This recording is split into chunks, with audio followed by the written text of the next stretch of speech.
Hello students, स्वागत है आपका हमारे यूट्यूब चैनल में। इस वीडियो में हम बात करेंगे क्लास 9th के मैथ के फर्स्ट चैप्टर के बारे में, जिसका नाम है संख्या पद्धति। इसमें हम बताएंगे कितने प्रकार की संख्याएं होती हैं, जैसे प्राकृतिक संख्याएं, पूर्ण संख्याएं, पूर्णांक होती हैं, फिर सम संख्याएं होती है, विषम संख्याएं होती है, और सभी संख्याओं की आपको जानकारी देंगे और बताएंगे कि इस चैप्टर में आपको क्या क्या पढ़ना है। इस चैप्टर में 6 एक्सरसाइज है, 1.6 तक एक्सरसाइज है इसमें। वे सभी एक्सरसाइज हम आपको कराएंगे, पर आज तो हम छोटा सा परिचय देंगे इस चैप्टर के बारे में। तो आइए स्टार्ट करते हैं। जैसे पहली है प्राकृतिक संख्याएं। प्राकृतिक संख्याएं वे संख्याएं होती है जो 1 से अनंत तक होती है, जैसे 1, 2, 3, 4, 5 आगे तक चल रही है। इन संख्याओं को हम बोलेंगे प्राकृतिक संख्याएं। फिर उसके बाद नंबर आता है पूर्ण संख्याओं का। पूर्ण संख्याएं, इनको डब्लू से भी प्रदर्शित करते हैं। पूर्ण संख्याएं वे संख्या होती है जो 0 से स्टार्ट होती है, 0 से अनंत तक होती है। कैसे होगी? 0, 1, 2, 3, 4, 5, 6 ऐसे चलती चली जाएंगी आगे तक। बस प्राकृतिक संख्याओं में क्या होता है, 1 से स्टार्ट होती है। पूर्ण संख्या क्या होती है, इसमें 0 हो रहा जाता है। ठीक है, तो ये पूर्ण संख्या होती है। उसके बाद नंबर आता है पूर्णांक का। पूर्णांक, पूर्ण संख्याओं में ऋणात्मक संख्या मिलाने पर पूर्णांक प्राप्त होते हैं, पूर्णांक संख्या प्राप्त होती है। पूर्ण संख्या हमारी क्या है? पूर्ण संख्या है हमारी 0, 1, 2, 3, 4, 5, 6। यदि इनमें हम माइनस के भी और ऐड कर लें, माइनस का 1, माइनस के 2, माइनस के 3 इधरली तरफ जा रहे हैं, तो ये पूर्णांक कहलाए जाएंगे। पूर्णांक क्या होते हैं? पूर्णांक दो प्रकार के होते हैं। पहला होता है धनात्मक पूर्णांक, उसके बाद दूसरे नंबर पर आता है ऋणात्मक पूर्णांक। धनात्मक पूर्णांक क्या होता है? जो प्लस वाले होते हैं। पूर्णांक में जो प्लस वाले हैं 1, 2, 3, ये क्या होगा? ये तो होंगे धनात्मक पूर्णांक। और जो ये वाले माइनस वाले हैं, इनको बोलेंगे हम ऋणात्मक पूर्णांक। ठीक है, तो आपको समझ में आया होगा कि पूर्णांक किन्हें बोलते हैं। इसके बाद आती है परिमेय संख्याएं। परिमेय संख्याएं कैसी होती हैं बताएंगे। ऐसी संख्याएं जिन्हें हम p बटा q के रूप में लिख सकते हैं, ऐसी संख्याएं जिन्हें हम p बटा q के रूप में लिख सकते हैं, परिमेय संख्याएं कहलाती है। उदाहरण के तौर पे जैसे 3/1 लिख सकते हैं उनको। 3 को हम 3/1 भी तो लिख सकते हैं ना, तो इसको भी हम p बटे q के रूप में लिख सकते हैं। तो ये क्या है? परिमेय संख्या है, जहाँ पर p क्या है? 3 है, और q क्या है? 1 है। ठीक है ना, p का मान यहाँ से 3 है और q का मान है यहाँ पर 1, तो इसको भी हम p बटा q के रूप में लिख सकते हैं, इसलिए क्या है? परिमेय संख्या है। दूसरा एग्जाम्पल ले रहा हूँ, सेकंड एग्जाम्पल जो है, ये फर्स्ट एग्जाम्पल था 3, सेकंड एग्जाम्पल ले रहा हूँ मैं 2/5। 2/5 को देखिए आप, 2/5 को आप p बटा q के रूप में लिखा हुआ है ना ये, तो इसलिए ये परिमेय संख्याएं हैं। या 1/5 भी ले सकते हैं हम, 1/5 भी क्या है? परिमेय संख्या है। तीसरा एग्जाम्पल हो गया। इसको आप साथ में नोट करते चलें, जो मैं बात आपको बता रहा हूँ पीछे आपको मैंने जो संख्याएं बताई है, ताकि आपको आगे तक याद आए, भूले ना आप। ठीक है, तो ये है 1/5, तो ये परिमेय संख्या ही है ये भी।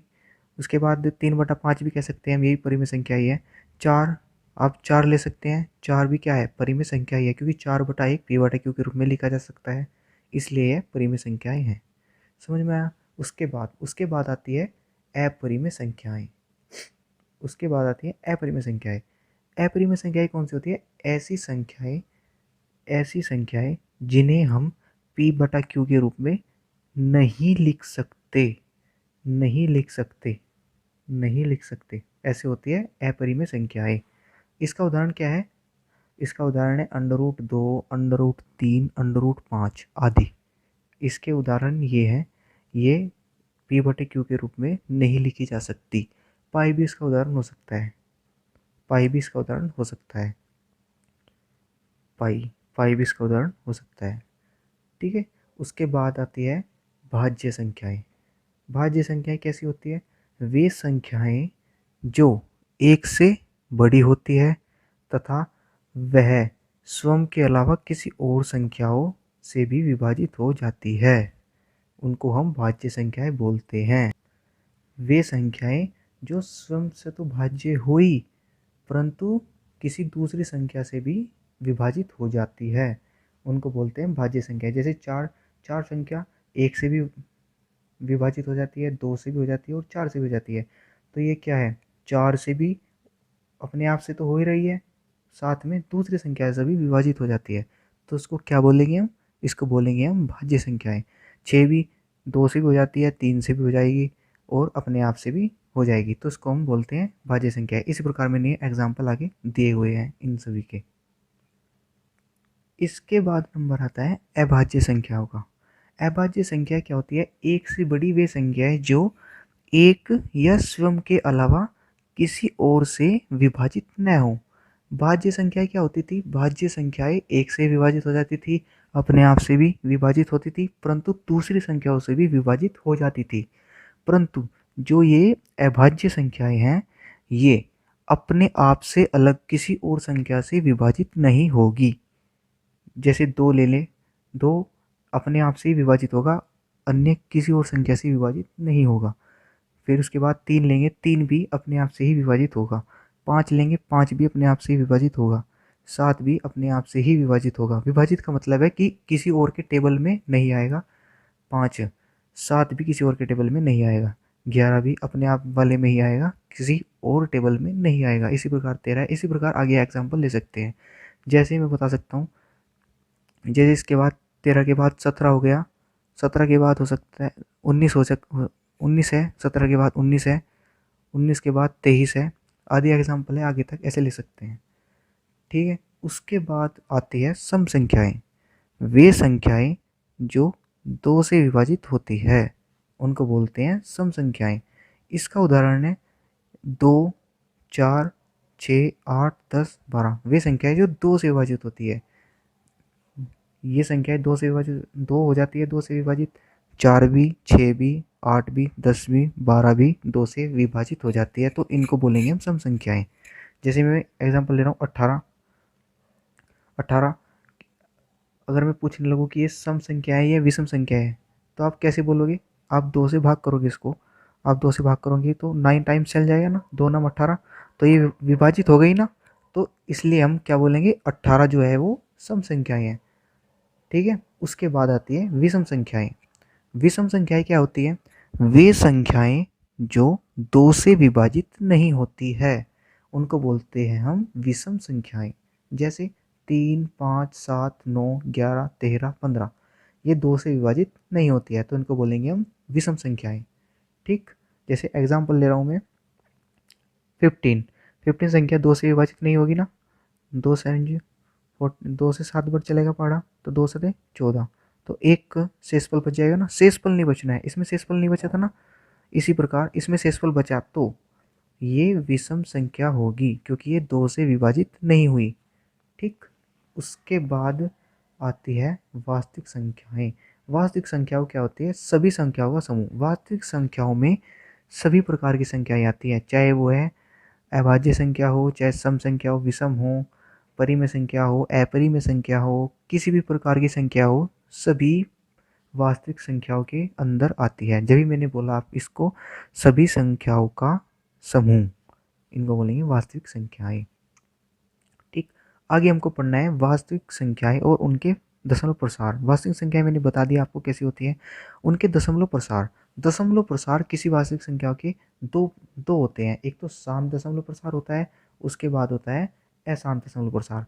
जब हम किसी संख्या को भाग देते हैं, भाग करते हैं, तो अगर शेषफल शून्य बचता है तो क्या बोलते हैं उसको कि वह शांत दशमलव प्रसार है। अगर शेषफल बच जाता है तो उसको बोलेंगे हम अशांत। जैसे मैंने एक भाग दी थी ना, यहाँ पर देखो आप, मैंने 2 को 18 से भाग दी थी, तो यहाँ पर शेषफल शून्य बचा था, यहाँ पर शेषफल शून्य बचा था, है नहीं था, तो ये क्या बोलेंगे इसको, इसे बोलेंगे हम शांत दशमलव प्रसार। ठीक। उसके बाद मैंने 2 को 15 से भाग दी थी, तो यहाँ पर शेषफल बचा था ना, एक बचा था, तो इसको बोलेंगे हम अशांत दशमलव प्रसार, क्योंकि इसमें एक शेषफल बचा है, शेषफल 0 ना आए उसको बोलेंगे हम अशांत दशमलव प्रसार। तो इसमें शेषफल आया ना, 0 तो नहीं आया ना इसमें, तो इसको बोलेंगे हम अशांत दशमलव प्रसार। ठीक। तो बात समझ में आई होगी आपको, मैं आशा करता हूँ। उसके बाद आता है इसमें जो लास्ट चीज़ रह गई है चैप्टर में, इसमें रह गई है घातांक के नियम। घातांक के नियम है, आपने क्लास 8th में भी पढ़े होंगे ये घात वाले नियम। यदि a की पावर m हो, a की पावर n हो, तो वह ए ही रहेगा और उनकी घात आपस में जुड़ जाएगी। जैसे कोई संख्या है, जैसे कोई संख्या मैं एग्जांपल लेके बता रहा हूँ आपको। देखो आप, यदि मैं दो संख्याएं लूँ, एक तो दो की पावर मान लो मैंने 3 ले ली, उसके बाद मल्टीप्लाई 2 की पावर ही मैंने 4 ले ली, तो यहाँ पर 2 की पावर 3 प्लस 4 हो जाएगी। तो 2 की पावर क्या हो जाएगी, 4 और 3 7। और जो ये आता है, ये आपने क्लास 8th में सीखा होगा कि अगर किसी की पावर कुछ भी है 7 है तो उसको इतनी बार ही खोलना पड़ता है, उसी बार मल्टीप्लाई होती है उसकी, उस संख्या की।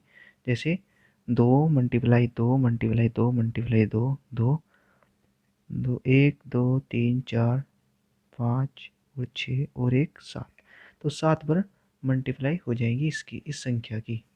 ये मैंने आपको बता दिया कि कोई भी संख्या है उसकी पावर जितनी होगी तो उस संख्या की उतनी बार ही मल्टीप्लाई होगी। 1 2 3 4 5 6 7, तो उसकी 7 बार मल्टीप्लाई हो जाएगी।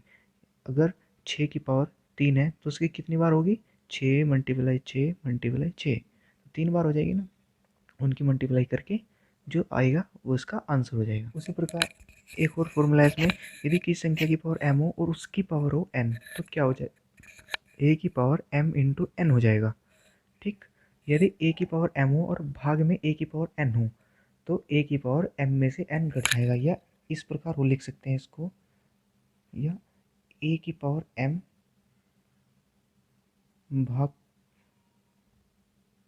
का निशान a की पावर n, तो क्या होगा, a की पावर m माइनस n, ये कुछ नहीं है, ये a की पावर m भाग a की पावर n इजकल टू हो जाएगा a की पावर m माइनस n, ऐसे भी लिख सकते हैं हम इसको। ठीक है, एक फॉर्मूला और भी है, यदि a की पावर m हो, b की पावर m हो, ये डिजिट अलग अलग हो, पावर सेम हो, तब क्या होगा, इन दोनों की मल्टीप्लाई हो जाएगी, a b हो जाएगा और उसकी पावर हो जाएगी m। ठीक, ये आपको समझ आ जाएंगे जब हम इनके ऊपर सवाल करेंगे ना, तो आपको और अच्छे से समझ में आ जाएंगे फॉर्मूले। उसके बाद यदि a की पावर m हो और अपॉन में b की पावर m हो, तो a अपॉन b की पावर हो जाएगा m। ठीक, उसके बाद अगला फॉर्मूला है, a की पावर यदि n हो तो उसको हम 1 अपॉन में ले सकते हैं, माइनस के l लिख सकते हैं। या अगर किसी संख्या की पावर प्लस की हो तो हम जैसे 2 की पावर 3 हो तो इसको कैसे लिख सकते हैं हम, 1/2 की पावर माइनस के 3। ठीक, एक फॉर्मूला और है, यदि किसी भी संख्या की पावर 0 हो तो उसका मान क्या आता है, सदैव 1 आता है। ठीक है, मान लो कोई संख्या 12 है, ये मैंने एग्जाम्पल के तौर पे लिया था, कोई संख्या 12 है, उसकी पावर कितनी है, 0 है, तो उसका मान जो आएगा कितना आएगा, 1 आएगा उसका आंसर। ठीक है, तो आशा करता हूँ जो मैंने समझाया आपको समझाया होगा। तो स्टूडेंट्स, आज की वीडियो यही समाप्त होती हुई, अगली वीडियो में मैं इस चैप्टर के फर्स्ट एक्सरसाइज के क्वेश्चंस लेके आऊँगा और उनको सोल्व कराऊँगा। इस प्रकार मैं इस चैप्टर के सभी एक्सरसाइज के सभी क्वेश्चन सोल्व करा दूँगा।